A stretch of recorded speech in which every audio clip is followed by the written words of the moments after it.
I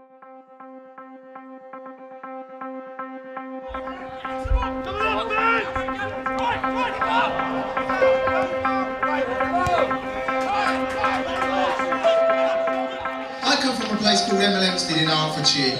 If you don't know this, Hempstead is the original home of the bald-headed male. Right? In Hempstead, you do not make eye contact with another bald-headed male in a pub, right? Fact.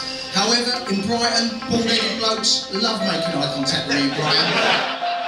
I'm Eddy Brimson. I'm a stand-up comedian, filmmaker and football writer. The football teams I follow are Watford FC, my hometown club Hemel Hempstead Town and, of course, England. It's here at Hemel that I first fell in love with the game. This is a club at the heart of its community, everything a club should be and something I'm really proud to support. I'm a massive fan of this sport, but I'm also as much of a fan of those that follow the beautiful game, their culture and their passion. I'm often asked why I'm so in love with football, an industry awash with greed, egos and corporate control that's seemingly hell-bent on selling itself to the highest bidder. But for me, football is something else entirely. It's in my heart. It's a love affair in which divorce is not an option. To be a football fan is to belong. It's about pride, history, and above all, identity. And there is one thing that those who control football can never sell, and that's where you were born. That's why I believe following England is so important to so many. You can't sell being English. Some people don't get football. I don't get those people. The summer of 2012 provided the perfect backdrop to explain the importance of football as I travelled to capture life amongst the England fans at the European Championships in Poland and the Ukraine. I wanted to try and explain what it is to be a football fan, of what football means to me, of its importance. Not only to those that ask the question, but also to those that make a living from the sport as the gulf between us grows ever wider. Some say football is all about opinions, and the opinions I express here are mine, but don't make the mistake of thinking I'm alone. Football is about so much more than those 90 minutes on the pitch. And when England travel, we travel as one. We are England, and no one can take that away from us.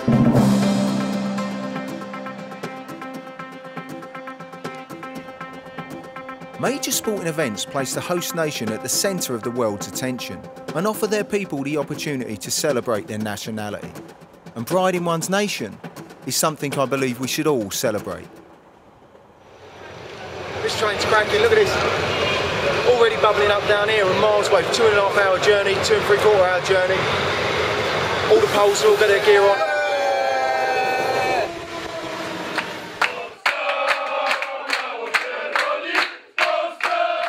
The Poles were obviously well up for their big day. They also felt like I looked like one of them. I love this train, it's like one of the old football specials. Only it ain't shit.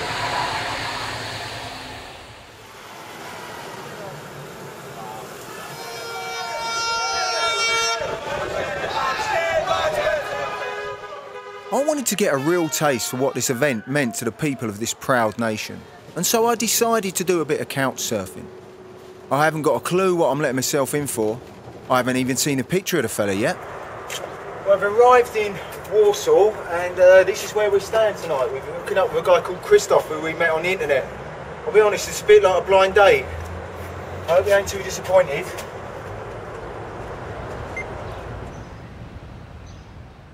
We're on the balcony at Christoph's flat. Thanks for putting us up, mate. Really appreciate it. You're off to the game, you two. Are you excited? Yeah, absolutely, absolutely. Yeah, everyone is anticipating it. And the team we got is pretty good, so everyone is looking forward to it. It's actually the first big sports event that is happening on this side of Europe, Central and Eastern Europe. There hasn't been anything here. However, not everyone shared Christoph's enthusiasm for the big event. We're about a mile away from the stadium on the opening day. It's quite clear not everybody in Poland wants to have this tournament here. This is a big anti-demonstration. People want the money spent on housing rather than new stadiums like the one they've built down there. If you ask me, they sound pretty pissed off about it all. This brand new stadium cost an estimated £350 million and it holds 58,000 people. Those protesters say there's enough concrete here to build 5,500 houses, and when you realise that, the argument they put forward is a powerful one. But on a day such as today, this stadium will be the focal point for millions worldwide. It will unite the people of this nation like nothing else, and in many ways you can't put a price on that. To me, these places are not just stadiums. They are so much more. Well, I've just popped over to see this stadium. They've built it specifically for this tournament. It looks fantastic, and there's an hour to kick off, and the atmosphere's really building. You can hear the noise coming out of the top. I'm not going to try and get a ticket. Christoph paid €250 for his. A lot of money, but if you're Polish, you'd probably do it. But for me, I'm just going to go in, soak it up a bit, and see how the Poles are setting themselves up. To see a nation's people come together like this is a wonderful thing. There are people that fail to understand national pride. They view it as jingoistic chest pumping and state that none of us have a say in where they are born, that birth is just a quirk of nature. But surely, if you're proud of something, there is a desire to make that thing the best it can possibly be, to support it, to stand by it. I feel very fortunate to have been born English. I'm proud of the fact that my country of birth has given the world so much, industrially, creatively and artistically. We're part of this tiny little island on the edge of Europe, and yet our history is greater than that of some of the world's largest continents. We are an open and tolerant race, something that is reflected in the population of our nation, the diversity of its races, cultures and its people. Throughout history, England has been one of the world's great powers, and our history is our identity. This is why I'm proud of England. I want her to be the best she can possibly be. She's my home, and this is why I'll always love and support her.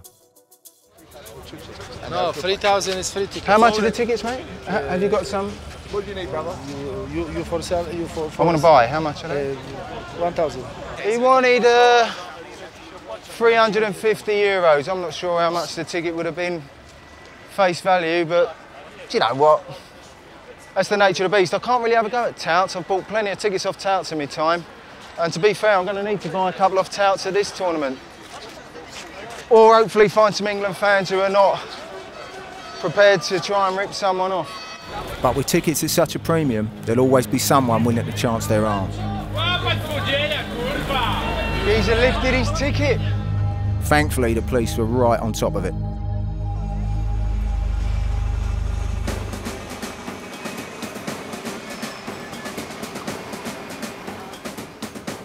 With the game nearing kick-off, I headed up to the fan zone.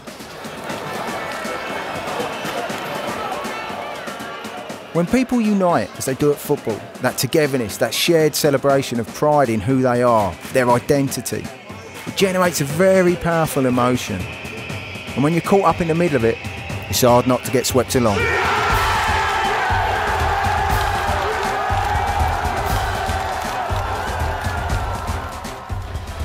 are the fans heading back from the stadium. There's red and white everywhere. And the atmosphere, do you know what? It's still quite good and still quite chill. It's almost like the whole of Poland's turned out for this one. I'm looking forward to the red and white of England in a couple of days' time, once we get over the border into the Ukraine. But for now, let's take this in.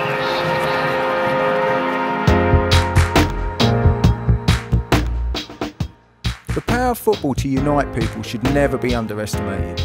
To me, the essence of a football team is that of representing the town, city or country in which it is based, its people, the community, the nation. But with such vast amounts of money flooding the game, and the determination of many domestic clubs to globalise their brand, we're in danger of eroding this fundamental principle. Football is about identity, and for the football fan, identity is everything.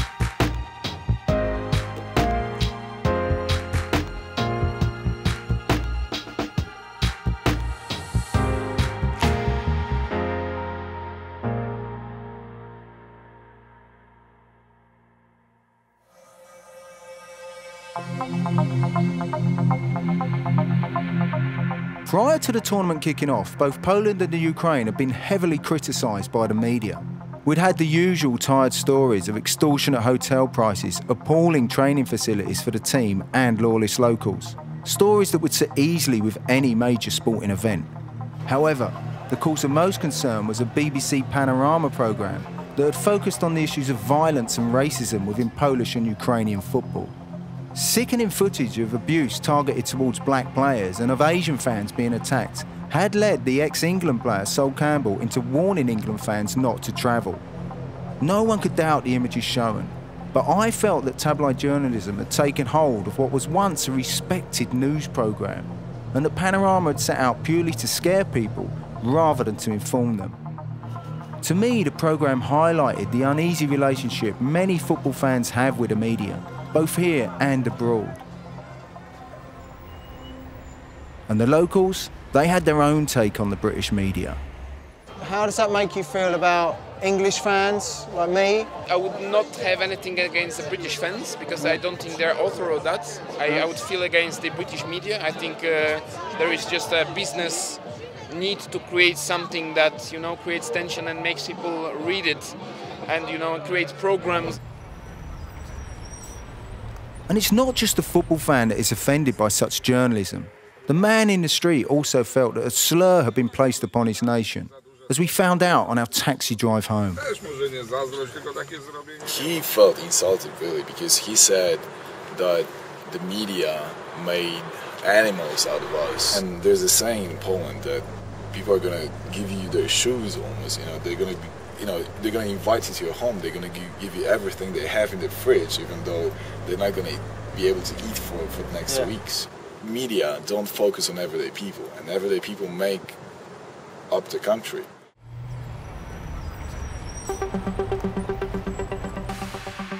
English football has a violent history, something no one can deny. But in the past decade, the fans have moved on. Those violent days often had the fans at loggerheads with the press, and to this day there remains an uneasy lack of trust between the two groups. Much of this stems from what many saw as a relentless attack on the entire English travelling support, even those that found themselves on the receiving end. This was something I experienced firsthand at France '98, when I became caught up in the infamous beach riot in Marseille. I managed to film that riot from start to finish, and the images do not lie. The England fans clearly came under attack that day from both the locals and the French police. But once home, I saw news items designed to make it look as if it was the English to blame. It was shameful journalism, and something I and many others still find hard to forgive. Whenever England travelled, the media seemed to want to rattle the locals.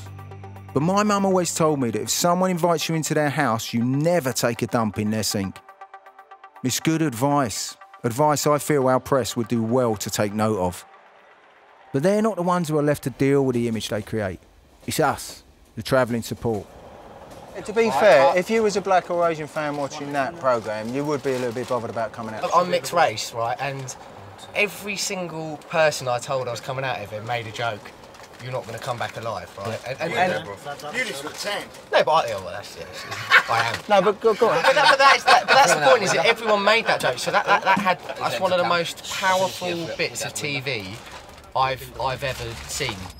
Black people like Campbell in a TV saying, you know, family should not go there. I think this creates audience. Did you feel insulted by comments like that you shouldn't definitely, go? because this guy basically says I'm a racist. The reason why I said Panorama had every right to do that is to put the spotlight on someone else, right? And it's because it happens. I'm not saying it happens with every game, but it's the only way to get these things kicked out and sorted out is by making it popularised.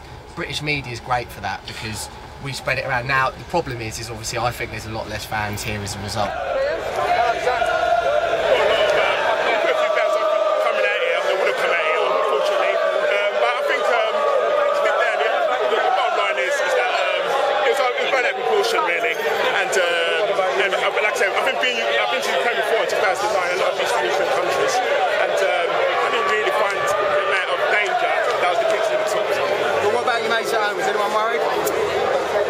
Yeah, she's obviously, you know, I mean, it just gets whipped up, doesn't it?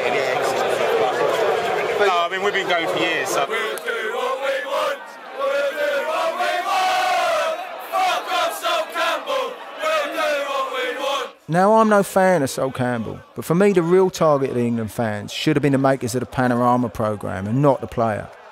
The English disease used to refer to the violence English football attracted. But as football's popularity grows, maybe there's a new disease spreading from the UK. A media disease of tabloid journalism intent on continually stoking the fire. How's your media been about coming to Ukraine? Are you all excited about it? Well, to be honest, the media has been extremely negative. In Sweden? And about the Ukraine people, that they're not going to be nice, they're going to rob you and steal all your passports. Yeah, but well, this is really interesting because we've had the same thing back in England. We've been told don't drive at night, exactly. Trains are going to be dodgy. There is no doubt that in some areas of society, both Poland and the Ukraine are playing catch-up. But there was a far more welcoming side to the people here, something our media seemingly chose to ignore. Well, I'm now with Nigel, Huddersfield Town fan. And Nigel, you arrived in Kiev last night and you had an amazing experience out here. Well, yes, we booked a hostel on the outskirts and we couldn't find a hostel. We wandered around and we must have been there for an hour and a half, and it got to the point where something's not right, and it turns out it's a scam. The hostel did not exist. Somebody set up a false hostel, taking hundreds of bookings, so we arrived late at night and it's not there. Panicking, what do we do? Anyway, one of the Ukraine lads, only a young lad, he said, I've just phoned my mum. Do you want to stop at our house? Stop at your house? What's your family said? My mum said it's okay. I said, look, very apprehensive, but he seemed a very genuine and decent lad. We're stuck, we've nowhere else to go. Let's give it a go. So we got a taxi back to his house. His mum was there waiting for us when we got there, so we introduced ourselves. She turned the settee into a camp bed, so me and my son slept on the camp bed. They'd got a mattress out from my mate, and he slept on the floor on the mattress in the living room. And they said, there's a toilet, there's a bathroom. And I thought, heck, unbelievable. And we've actually experienced a Ukraine, how it really is, the real life, and something my lad will not forget as well. Thank you very much for sharing it with us. It's a really positive thing, because this has been a great place. The people are fantastic out here, haven't they? Superb. I seriously feel that the press are as alienated from us as the players. To me, they have little, if any, idea of who we are or what drives us. Over the past decade, their influence over the game, like that of the players and the agents, has got out of control. The media have the power to ruin players and sack managers, as they did with the ex-England manager Glenn Hoddle when he refused to play ball with them. They ridiculed Hoddle for his views in reincarnation, a belief shared by millions worldwide. And in doing so, they robbed us of an outstanding manager at a time when we had a real chance of achieving something. But they also have the power to ruin us, the fans. And for them, we are the easiest target of all, and they often place us in the firing line in the build-up to these tournaments. Personally, I can't help but feel that they need to catch up and show a little more respect for the people they are actually there to serve.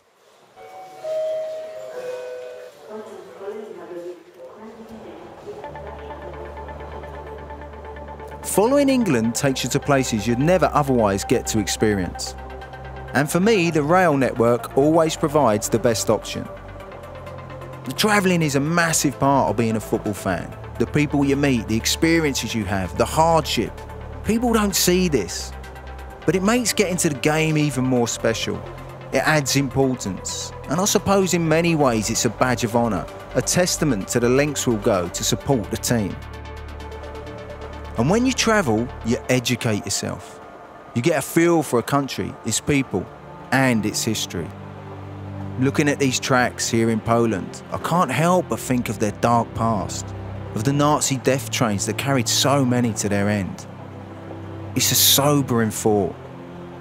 My best friend's dad was a proud Polish man, who, during the Second World War, managed to escape from a German prisoner of war camp. In doing so, he was forced to kill a guard and steal his belongings. Len was a gentle, quiet man. We must never forget the horrors that happened here, or those that stood up to them.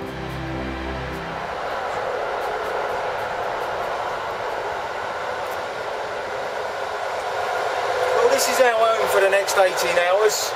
This is the first of 2 overnight trains, and this is meant to be the good one.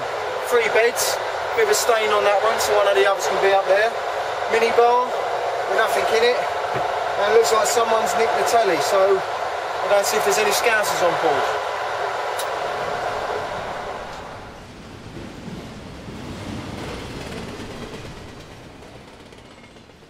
Just pulled up at the border of Poland and Ukraine, and this is where the story really starts for the England fans and for me. It's going to be really interesting to see how much difference there is between the two countries. But I'm really looking forward to getting over here. It's quite a good atmosphere on here, some lot of Swedes up there and a few Dutch birds. Oh, that wasn't me, might have been one of the Dutch birds. But God's a little bit moody, to be fair. All right, mate? But so we'll see. But this is where it all starts.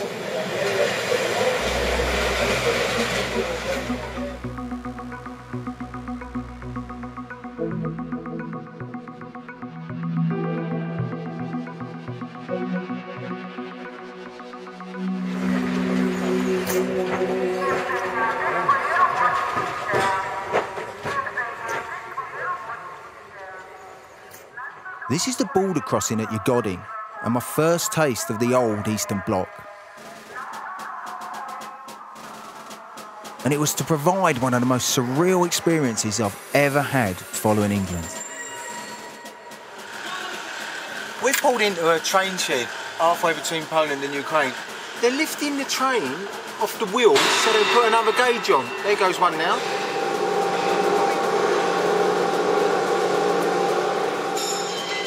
This is bonkers, look at this. Pimp my train up, whole new set of wheels. Surely it would have been easier to take us off the train, walk us along the track and put us on a different train at another gauge at that end. Whoever thought of this? What a plonker. I've got to be honest, if you like trains, this is the bollocks. This really is the dog's bollock. This is bloody mental. I better ring the missus. Let her know I'm going to be late home. England kick off in about 36 hours. The reason for this 3.5-hour hold-up was to change the wheels over from the Polish 4-foot 8.5-inch rail gauge to the Ukrainian 5-foot. All this for 3.5 inches. My missus don't know how lucky she is. Bloody mental.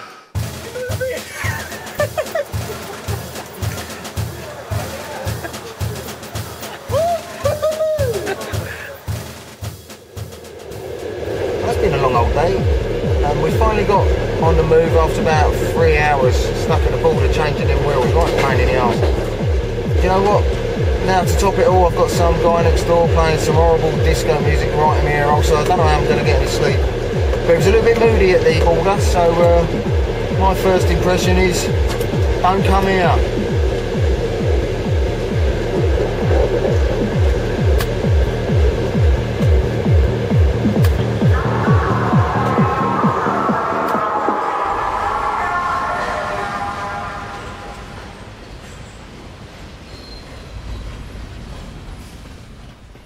I'll be honest, it wasn't the best night's sleep I've ever had.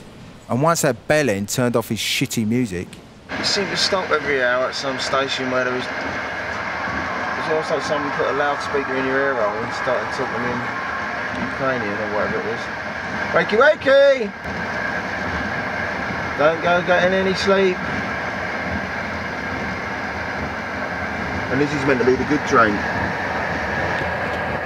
Bloody up, no. Following England overseas is never cheap, and these overnight trains provide a good way to save on hotel costs. And as long as you can have a shit and a shave, you've had a result.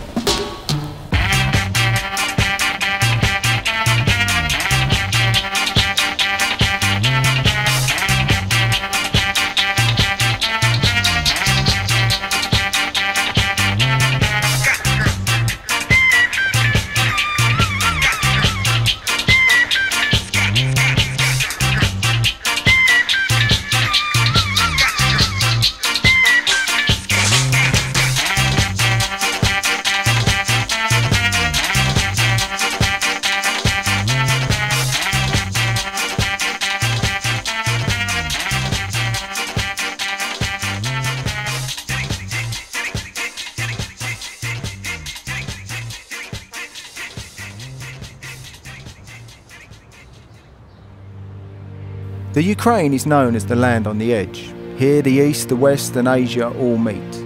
Its strategic position has led to it being ravaged by its neighbours and many of the great empires over the centuries, before finally being swallowed up by the old Soviet Union in the 1700s. During the Second World War, the Nazis savaged the region and its people, sending thousands upon thousands to their graves before the Red Army finally regained control. This is a country that has struggled to find its identity, but following the collapse of the old USSR and the Orange Revolution of 2004, there is a new optimism amongst many of its people to lift itself from its past. A poor infrastructure, a highly volatile political system and fears of corruption had led many to question UEFA's choice of Ukraine as a host nation. But for me it was a brave decision, and one UEFA should be given praise for. Football was offering this country a chance to shine, and for those that follow the game, an opportunity to experience something new.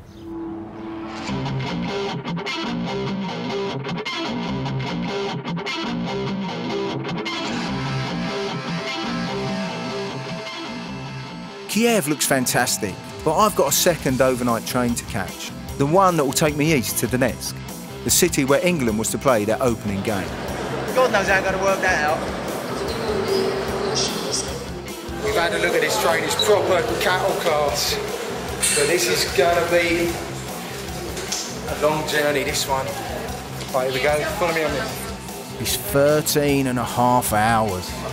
Come and have a look at this. Oh, it's not been in India.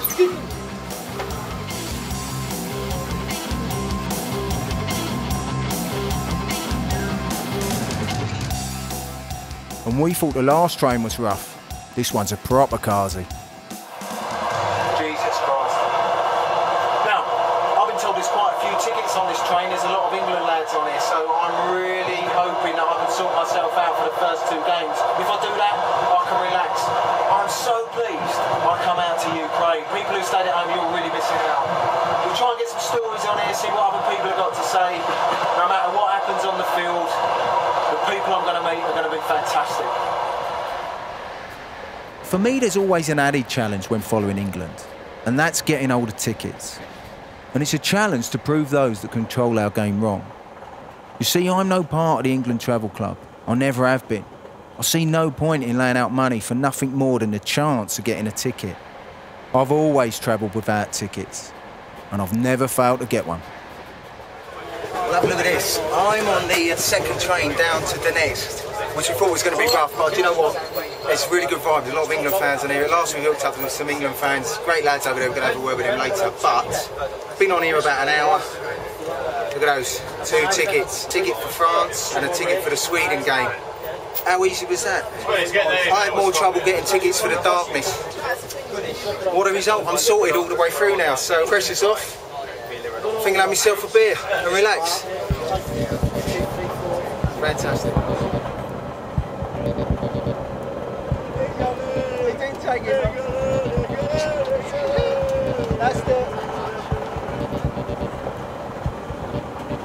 We're on the overnight train. I thought this was going to be a nightmare, but it turns out lots of England fans on here. I've hooked up with these lads. We've got everything going on. We've got a Peterborough fan, Tranmere Rovers fan, Huddersfield Town fan, fair play to you, mate. Everton fan, Tottenham, Arsenal, Birmingham, and Villa. So we've got everything here. Lads, listen, how are you finding it out here in Ukraine? Very, very good. Very good. Your arm being around my shoulders is a little bit uncomfortable, but we can crack on. It doesn't. There's plenty of ladies to make up. So look, you know, there's only 6,000 England fans coming out here, you reckon? You guys travel around with England all the time. Why do you reckon there's so few England fans? Not just cost, but it's Capello. He's screwed us up many a times. We had a nightmare in the World Cup 2010. So do you reckon that's why a lot of people ain't travelled out this time? I think there is some Really? Yeah, I think there is. I think the World Cup, when we went out to South Africa, so disappointing. I think at the end of that tournament, I actually said I'm not following England again. But do you think that was Capello's fault, or do you think it was down to the players and the way the players were behaving out there? Because there was obviously friction in the dressing room out at... I think it's just a general disappointment. I'm not really blaming anyone for it. I just think that because it was so disappointing, I think I spent so much money on that trip. It's rare that we have like an English manager that has any tactical nous about him, and I think Hodgson's got that, which makes me feel a little bit more confident. I think there's a degree of tribalism about the whole football thing. Me and AJ, we come out here for the fun of it. You know, some of them players, they play for teams that we fucking hate. Right, let's be honest. Quality. I think Ashley Cole's the best left back in the world, but he's a cop. Oh, he's a cop. I'd love to see England do well, but I haven't seen a team that inspires my national, not my national pride since '96. You know, I look at Stuart 96 was Tony unbelievable, Adams, wasn't it? Paul Ince, Paul Gascoigne, Alan Shearer. Shaz. You know, they all had 3 lions. We haven't got that. We haven't got those players now. They've got 2 lions, 1.5, maybe less than 1. And I'd like to get behind the England team. We are. But I want. We are. Well, we are because we're all here, aren't we? Yeah, of course I am. But like, what I'm saying is, I'm here to have a laugh with you lot and see the world. Well, that's. I don't go there thinking like England's going to win this tournament. I love this. As I've said, I'm as much a fan of these people as I am of the game. This is England away for me, travelling into the unknown, sharing a beer and opinions on the great game with your fellow supporter. And with England, everyone has an opinion. The media slated Ukraine, but to travel is one of the great rewards of being a football fan.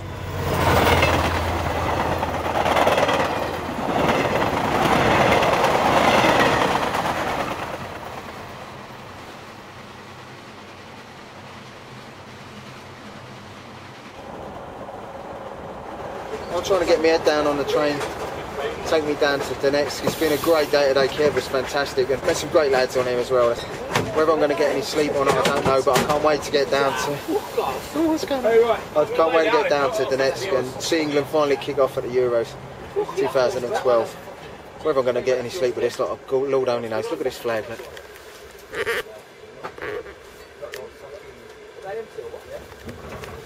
It's always one, isn't there?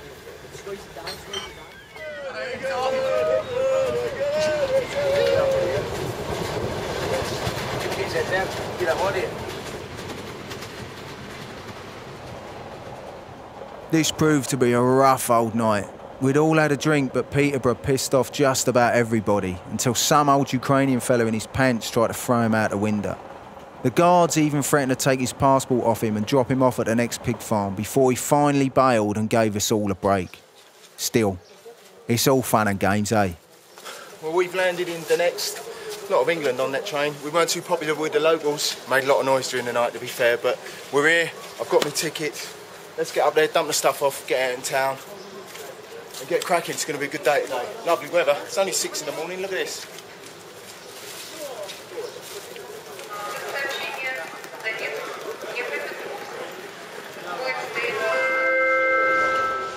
However, things soon turned a little bit dodgy. We've been to one hostel and found out that our booking wasn't confirmed. So, unfortunately, we wasted the last 3 hours trying to find somewhere else to stay. But I have to say, the people here bend over backwards to try and help you out. And a beautiful lady at the place we were trying to get into, or supposedly being, has sorted us out with another hostel. Keep our fingers crossed and hope we got a bed for tonight. If not, we're on the trail again. And it's only 7 hours to kick off. This could be a very, very long day. Rough as that. Cabby's telling us that this is the hostel, but this is a really run-down part of Donetsk. I don't like the place at all. I'll be honest, I really don't like it. That guy was going to dump us out there. It's obviously nowhere near. We found it now. Yeah, brilliant. Yeah, here we are. Mate, it's proper rough round here. 50 гривен. How much? 100 bing bongs.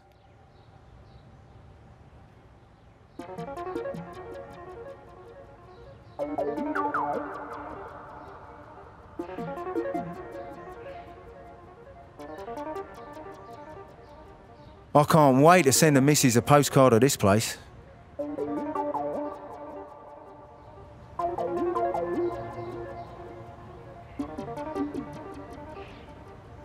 This is Donetsk, known as the City of Roses, a city founded by the Welsh and built on the mining industry. Surprisingly, it's twinned with Sheffield and has obvious links with some of our other great cities. But it is also way out east, and the old Russia still has a hold on this place, its people and its politics. The president of the local club, Shakhtar, is Renat Akhmetov, one of the richest men in the Ukraine. He took control of the club after the previous president was killed by a bomb in the club's boardroom. Questions have been asked as to why and how Donetsk has been offered so many games whilst other cities have got none.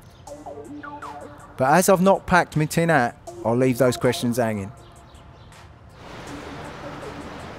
So now we're on it. England are playing, 3 hours to kick off. We're here in town. The Golden Lion is the place to be. That's where all the England fans are. So we're going to get over there, soak up a bit of the atmosphere and start to get a real feeling for what it's like when England play overseas in a tournament like this. It's going to be blinding. This is the Golden Lion in Lenin Square. England fans here all celebrating, it's kind of warming up. To be fair, it's a little bit late, a lot of people have already gone up to the ground. It's not a bad turnout, but it's not what you usually get when England travel abroad. At France 98 and for Euro 2000, an estimated 40,000 travelled out in support of the Three Lions. Over 35,000 headed out to Portugal in 2004, whilst it's believed that more than 60,000 passports were stamped during the World Cup finals of 2006 in Germany. Many put the low numbers here down to the negative media coverage this tournament had received. For me, it was a real disappointment. And it also meant that a vital support was missing. Support the team really could have done with. The 12th man. Where are you from? Ukraine? Ukraine! Yeah? Did you like the England fans being here? No.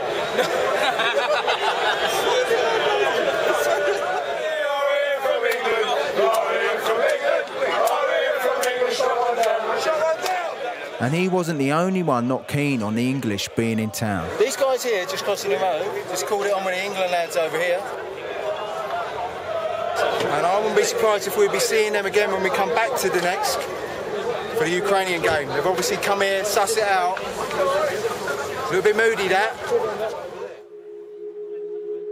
I always like to check the going rate on tickets, and it was clear that the lack of numbers meant that the locals hoping to make a killing were struggling just to get their money back. This is the Donbass Stadium, and I've just walked down this main drag here to the stadium, and there's tickets galore going on. I've been offered tickets for England-Ukraine, offered tickets for tonight, Category 2 tickets, half price. I thought I got a good deal on the train, I paid over the odds. It is at this point in the making of this film that UEFA stepped in and refused us permission to show any of the images we had shot within the stadium. In their defence, UEFA did offer us some of their own footage, much of which seemed to focus on the type of fan that paints their face or wears a curly wig. It would seem that this is the face modern football wishes to sell, rather than that of the majority, and so I've kept it to a minimum. At least UEFA spared us footage of the England band, to me the boil on the arse of the English support. Despite a poor second-half performance, England drew the match with France 1-1. Well, it's a 1-1 draw with France, and to be honest, I'd have took that before the game. I'd have certainly taken it after the second-half performance.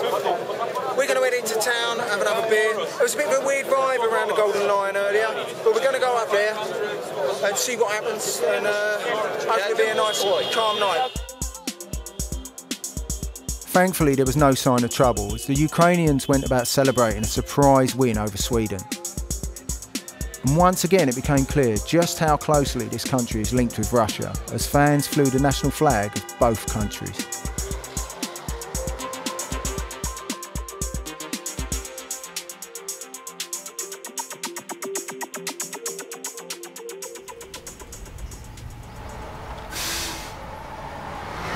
Leaving Donetsk to get on the train to Kiev.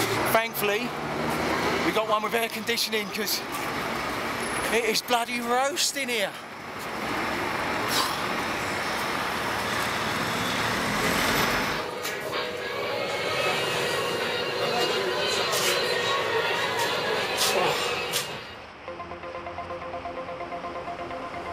We've just pulled out of the next station. This is the high-speed train. It's still 6 hours and 40 minutes, but we just passed cattle class. And it was a real, look at what you could have won moment. Again, I couldn't have done another one of those overnight trains. And have a look at this. We got the whole thing to ourselves, look.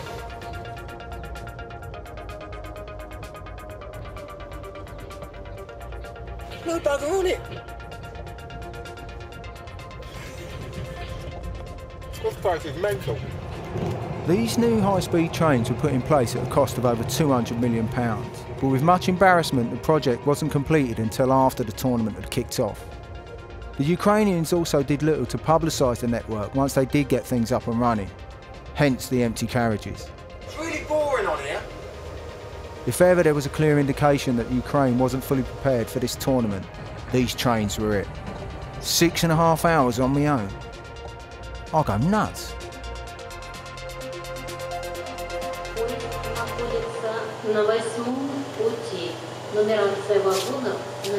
Well, that was fun, wasn't it? I just want to speak to somebody.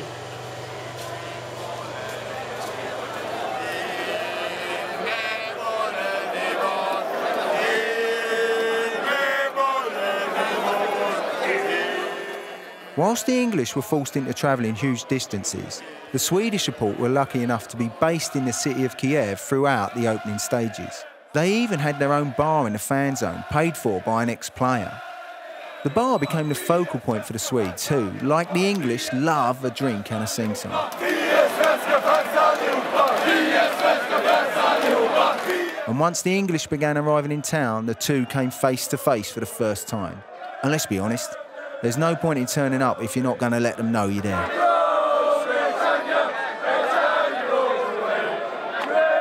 This behaviour of the English, this show, it fascinates supporters the world over.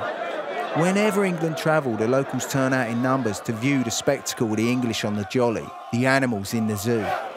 Our behaviour is often viewed as aggressive and loutish, but often it's nothing more than drunken bravado, the lads out on the sauce. It would be hard to imagine these two sets of fans standing toe-to-toe like this back in the 70s and 80s without things getting out of hand. I'm not foolish enough to claim that the English have changed for good, but for now, confrontation seems to be the last thing on our minds. Not everyone had a good night, and if anything, it was the Swedes who were looking to kick things off.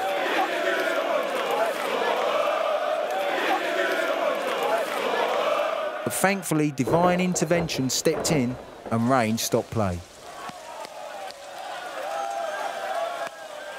And let's be honest, singing's always better when you've got a roof over your head.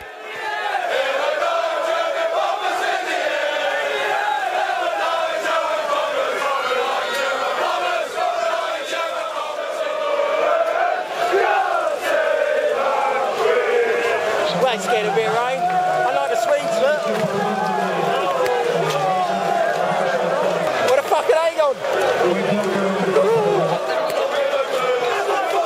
We got a little bit lively there for a little bit, but it's going to be a lively old day tomorrow.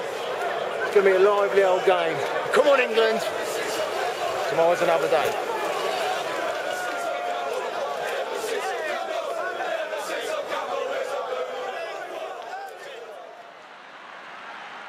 This is Stan, aka George. He's the face of the England fans these days, and the world's media couldn't get enough of him.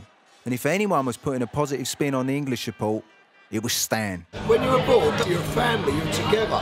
We come from all walks of England. We support all different teams. We hate each other when we're playing Saturdays, but when we're England, we're one.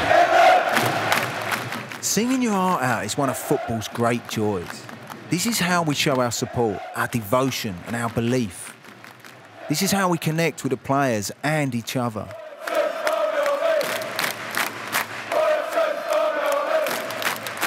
Football fandom is tribal, and these songs are our battle cries, our pipes and our drums. The greatest football song of all time for me has to be the Millwall anthem, No One Likes Us, We Don't Care. This song says everything about this infamous club and its fans. Where they are from, their attitude, how they view themselves and how they believe they are viewed by others. To say so much in so few words is genius, it's pure poetry. Singing binds us, we sing as one in support of who we are, to will our team on, to drive us on to greater things, to victory. But it also allows us to rattle the opposition, to put them off their game.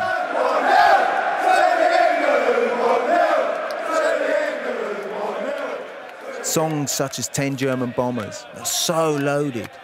It's a tribute to our fathers. We're reminding the world of what they stood up to. But there is also great humour in the songs we sing.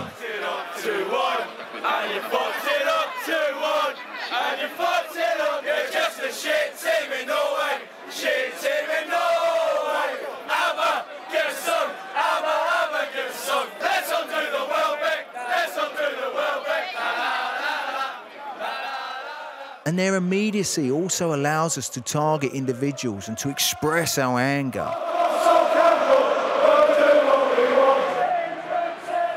These songs are our voice. We sing in celebration of our pride, our passion, devotion and belief, to express our identity and our togetherness.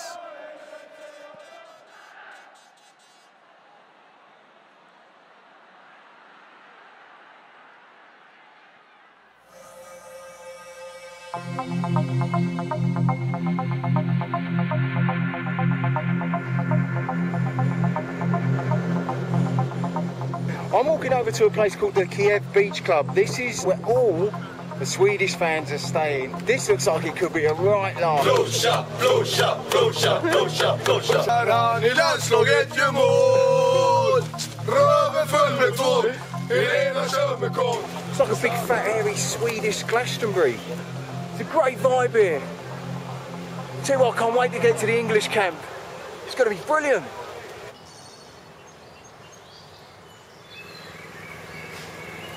You are fucking joking.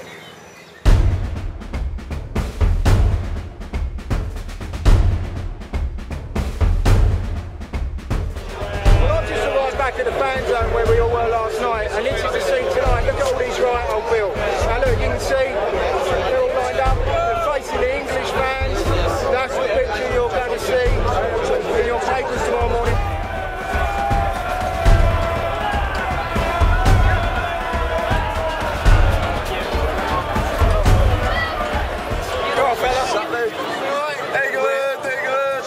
We've got more numbers in tonight. Yeah, we've got a good turnout tonight. We'll be outnumbered, but we're all singing. So we're going to get up there, get in the ground, enjoy the game, fella.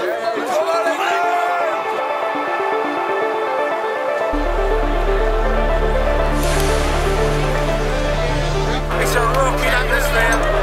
Some people don't get football. I don't get those people. I don't get them at all. Have a look at this, your stadium. That moment when you enter a new stadium for the first time, it's a beautiful feeling. The noise, the colour, it just hits you. The expectation of what's about to happen out there on that pitch. And you know that back home the eyes of the nation, of the whole world are on this place. But you're actually there, you're part of it, this moment in history. It's an amazing feeling. Football provides total escapism. Everything else in your life is forgotten. It don't exist. All the bollocks of life, the mortgage, the 9 to 5, those wankers that you have to deal with day in, day out. You don't care what the fella next to you drives, what his job is, how big his house is. None of that matters. Here, in this stadium, we are all equal. And when that support you give is rewarded, there's nothing like it.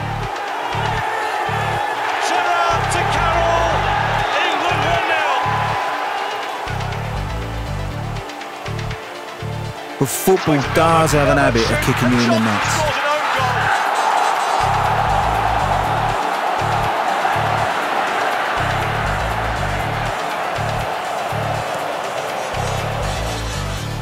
And I mean properly kicking you in the nuts.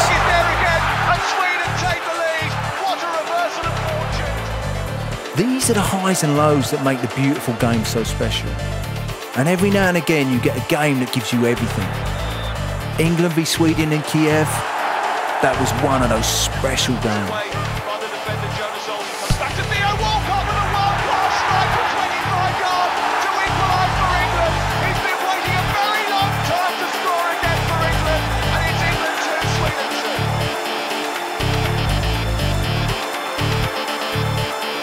The man who scored their equaliser, bursting into the box, past two defenders, gets across it to Welsh. Yes, Danny!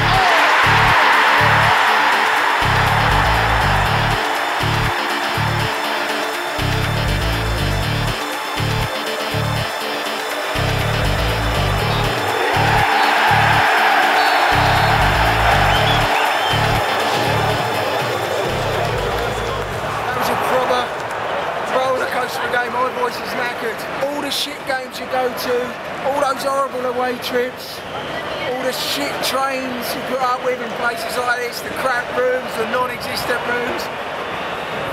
These are the nights why you come to football.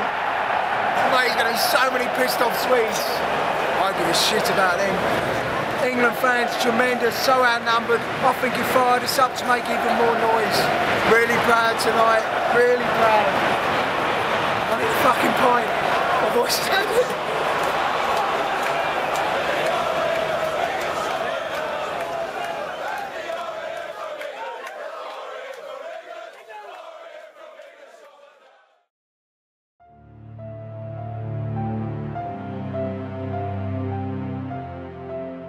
To truly understand football, you have to strip away the greed that plagues the modern game. When I travel with England, I realise just how far away from the fans many of our clubs are becoming. The globalisation of our domestic setup and the selling of what is now referred to as the brand does beg the question as to whether or not the regular fan is part of football's new target market. In their pricing, some clubs seem to be chasing the fans who'll go maybe once, twice a year, rather than those that live within their traditional catchment area. The new demographic seems to be the fan that will pay for the experience, those that will spend in a club shop and take in the stadium tour. In their chase, many clubs are in danger of losing their core support, their very heartbeat. But in places like the Ukraine, even the biggest clubs still appear to be at the heart of their community. Whilst in Kiev, I went in search of a statue that tells a story of the power of the beautiful game in the darkest of times, a story of great heart. On the journey, I was lucky enough to meet Sergei, the president of the Dynamo Kiev Supporters Association, and he was only too happy to show me around this iconic football club. Wow! And it's all the players. All players, yeah. All players. Which of these players are the ones playing for Ukraine that England will be playing against? Shevchenko, Yarmolenko, Mikhalik, Milevsky, Aliyev, Gusev, and Khacharidi, and Koval, and Garma. Right. If only we'd have known that before, we could have come down here, got here early, and given them a dodgy curry. Too late now. Brilliant, brilliant. This would be the England. This is the England team against Ukraine. Oh, this tactic of Chelsea and Maybe. Fernando Torres. Oh, no, Torres on this field. There you go. England, Ukraine. This is maybe Rooney. Yeah. You can smell. Yeah, You can smell the liniment. The smell of football. Yeah. The smell of football. I never thought I'd hear that. Could you imagine one of our leading clubs opening their doors to you like this? They would, but they'd charge you £20 for the privilege. And just have a look at this sea of football scarves from all over the world. What a stroke of luck. This, for a football fan, this is heaven. I want my house to look like this. This is a proper football stadium. Wouldn't you want to come here every Saturday and watch your football? Unbelievable. It was time to go in search of what I'd really come to see. Whilst under the Nazi occupation, the German leaders challenged members of the Dynamo Kiev team to a game of football in what was to be a propaganda exercise for the Germans. The locals formed a team they called Start, who, despite being undernourished and unfit, led the game 4-1 before the referee abandoned the match. Desperate not to lose face, the Nazis arranged 2 further fixtures, but again the players from Start ran out victorious. 4th time out, the Nazis gathered their finest.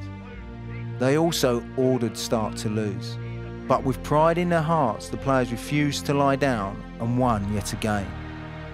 It is believed that the victory led to some of the Start players being sent to the Nazi concentration camps and ultimately their death.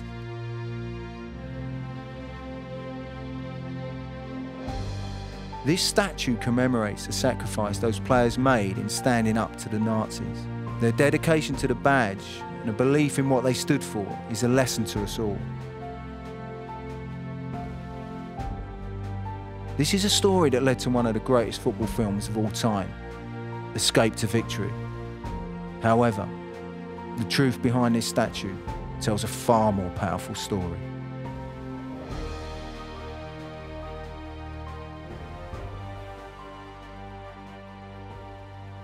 There are times when as fans we question the desire of our players. Some say that football is only a game, but it has the power to be so much more, as was demonstrated by the players of FC Start. Football is in the heart as much as anything. And when you have great heart, you can achieve great things. Football and politics share an uneasy friendship. Some say the two should never mix, but the power and the draw of the game often make it inevitable. Next to the branded commercialism of this tournament sat a huge protest in support of the jailed ex-Prime Minister Yulia Tymoshenko. Her jailing had caused concern worldwide, with some politicians suggesting that the tournament be moved unless she was freed, whilst the German team captain Philipp Lahm indicated that he might refuse to shake the hand of the new president should the Germans make the final. Football is a powerful medium. It focuses the attention of the world, and often that provides an opportunity too good to be missed.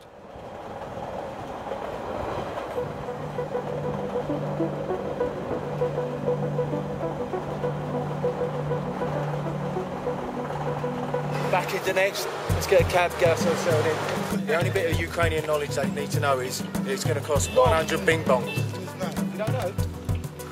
You know what it is? He's getting them to make the beds for us before we get there, that's all it is. How much is it going to be? 100.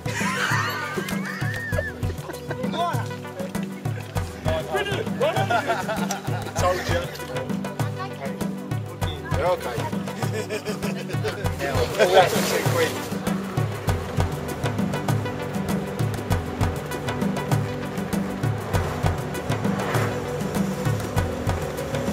Top man, we got us here. Now we've got to find out whether we got a room or not.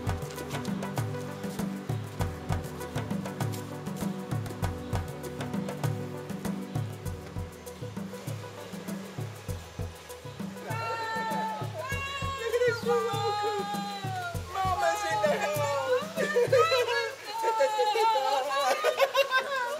You glad to see us?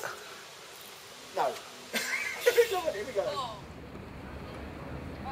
Well, I'm standing outside here. This is the Donbass. This is the home of the massive game tonight, England-Ukraine, and it is a massive game. One of us is going to go out. The other issue with tonight is security within the stadium. It ain't that good. We found that out during the France game. You can walk all the way round.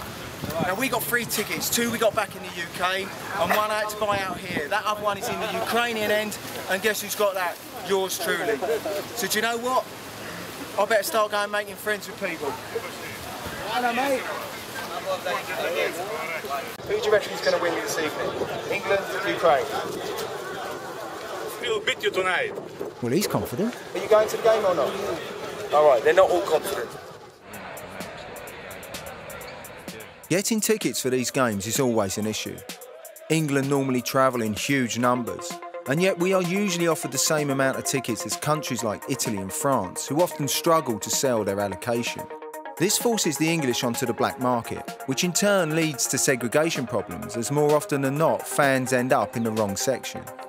Security is a major issue at these tournaments, but by refusing to address England's low ticket allocation, UEFA are constantly in danger of causing more problems than they are actually solving.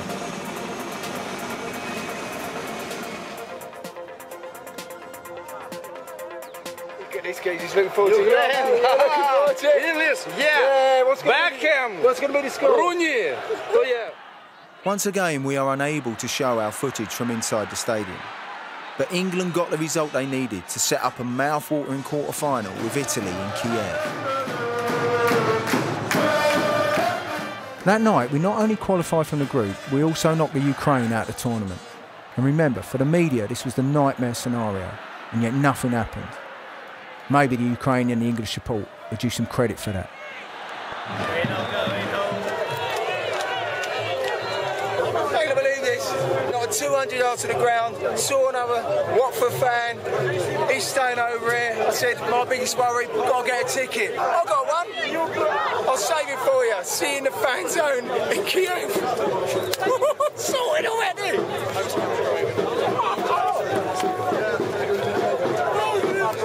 So, I think already it's been a successful tournament for England. Just to get out of these group stages, the lads have done well. But you know what? I said it the other day, we might see something clicking here for England. We can hammer Italy. We can probably hammer Italy. And we can do it in Kiev.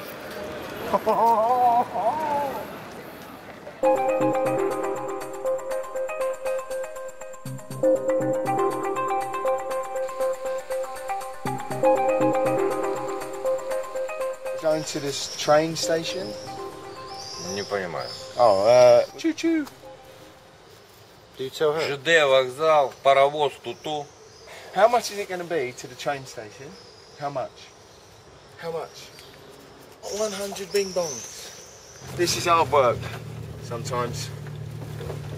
And this is one of those times, the early mornings, the way the trains are here, that they're travelling about is so crazy that they haven't put any daytime trains on. There's one, but that don't get you until midnight. It's hard work. I hope the players appreciate it. We are getting our reward at the moment, but it's mornings like this you just think, fucking hell. This trip is really taking it out of me. It's the toughest one for getting around I've ever experienced by a long way.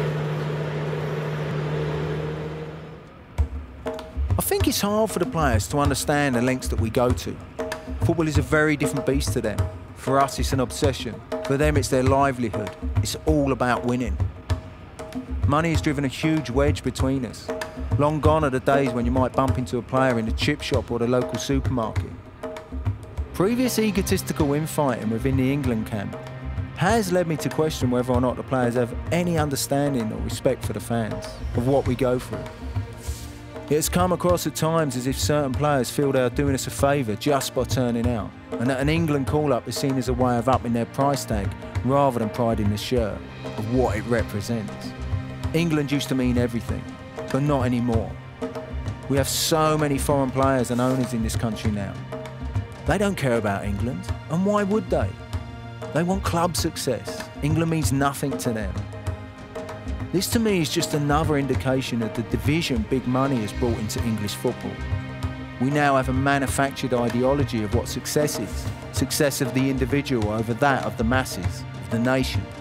The huge TV deals flooding English football appear to be lining the pockets of the players and the agents rather than helping to develop our game. Paying a player an extra 20, 30 grand a week does not make him a better player.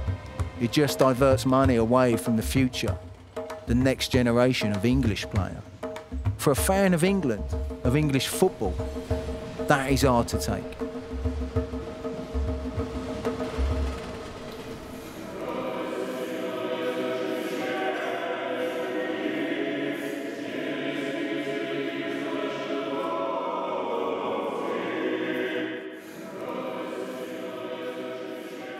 I love coming to places like this.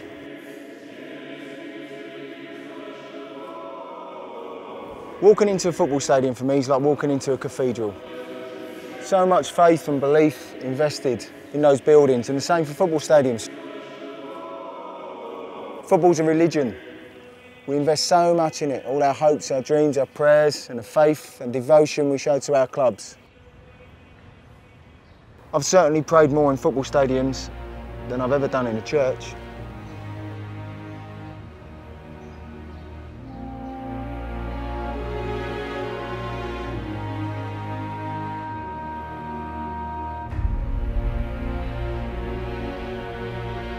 For me, football is in the heart. But for those that play the game, football is as much in the head. Physically, those we follow are in their prime. Getting fit is the easy part. But when their head goes, when their focus is in the wrong place, it's over.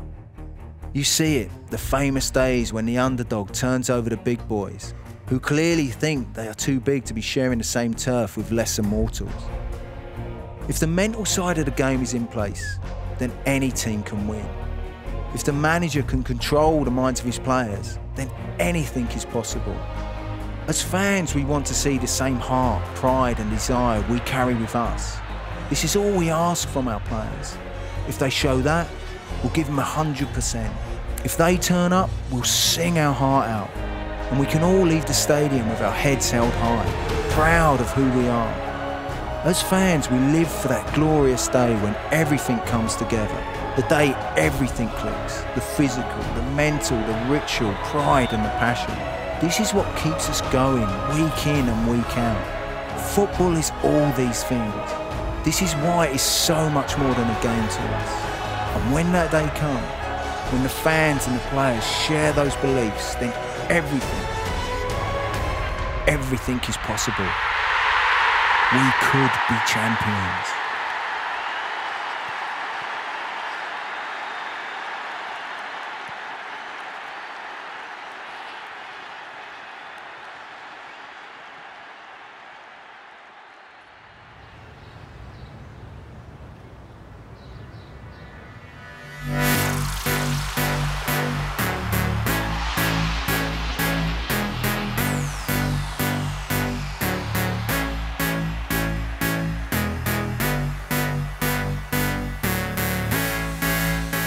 Now home for the next 18 hours.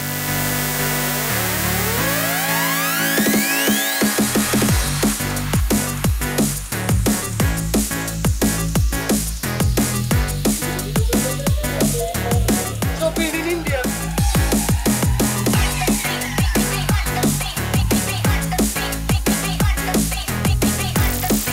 What a belly.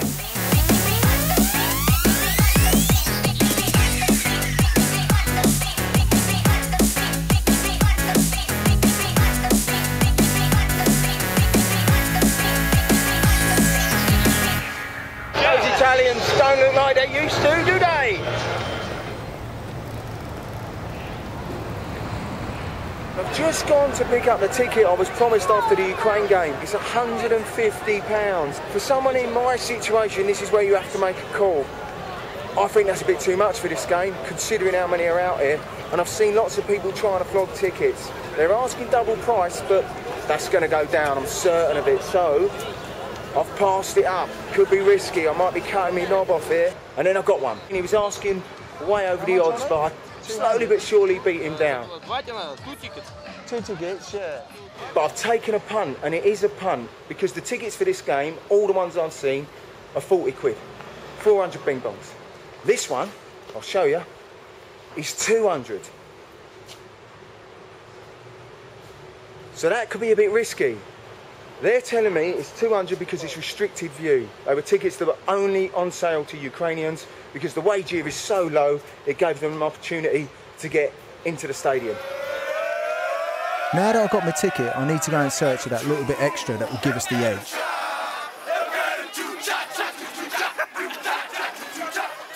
Like most fans, I'm quite superstitious. Tactics and team selections are all well and good, but if I've not got my lucky hat on, we've had it. And if I'm sitting next to a bird, the lads might as well stay in the dressing room. These things, these rituals are important. They give us a role to play, a purpose. They also give us something to blame if it goes tits up. It's the morning of the England-Italy game, and I've come back down here to see Predictor Pig, to see how he's going to go this afternoon. They're going to put 2 bowls of food down. For Italy, of course, they're going to put spaghetti. For England, chicken korma. They were going to use pork, but they thought it was a bit too close to the mark.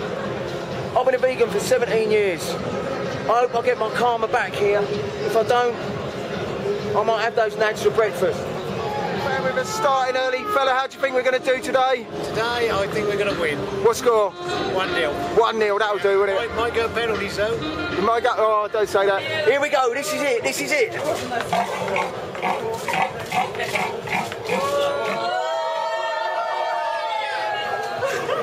It's gone for Italy. You mug.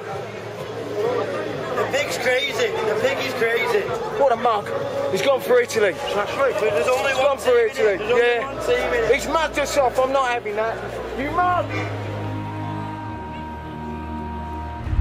The morning of a big game, England fans coming together in a foreign city. The singing, the drinking, the expectation, the optimism we have. That blind faith of the football fan. We always travel in hope, with belief in our hearts. What else in life could give you such a buzz? the old buzz is starting to rise. Not only about the ticket, but about the game. Everyone now saying to me 2-1. Everyone's saying England 2-1. It's going to be 2-1. Believe me, it's 2-1. You live for these days as a football fan. Chance for semi-final with Germany. Don't get any better than that. So much rests on it. People don't understand the importance of football. It's everything. It is everything.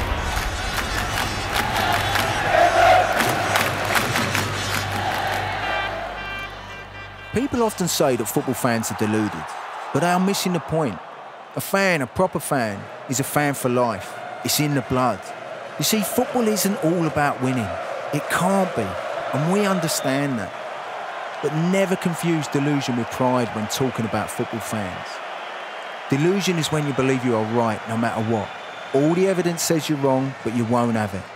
Pride is knowing that no matter how much better the opposition are than you, no matter how many times they beat you, they will never actually be you. This is not delusion. This is the truth. They can never be you.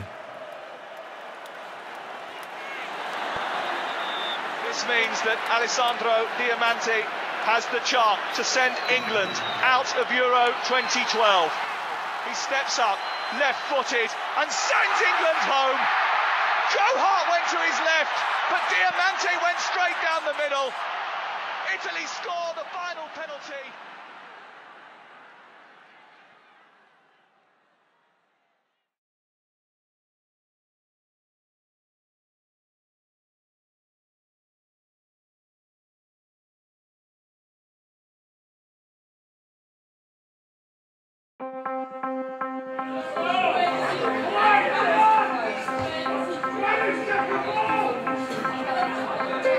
Come on, Emo!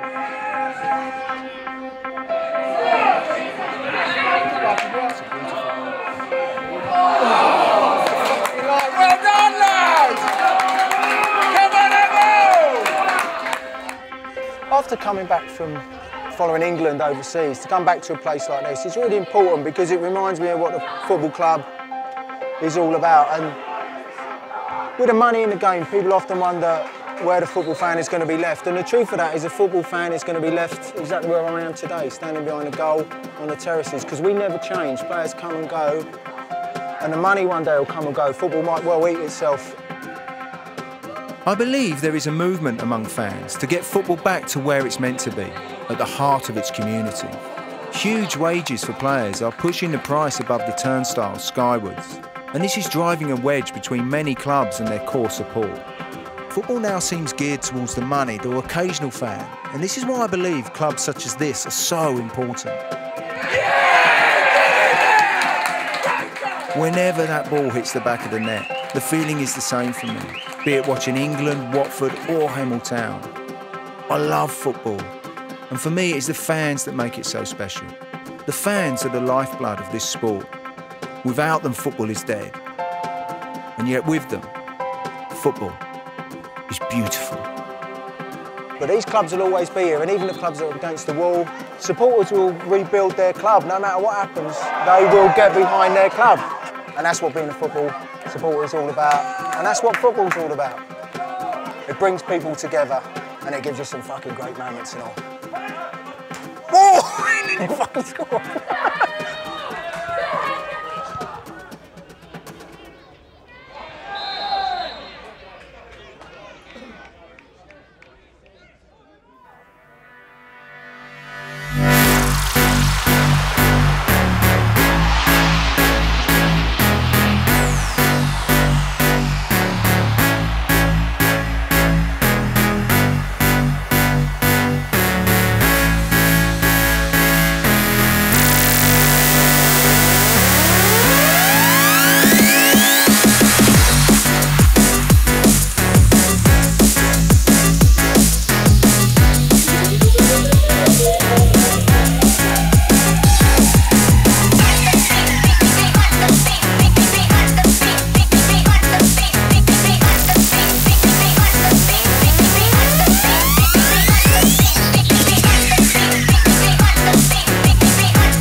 And so I've got to pack my bags, I've got to head back to Blighty.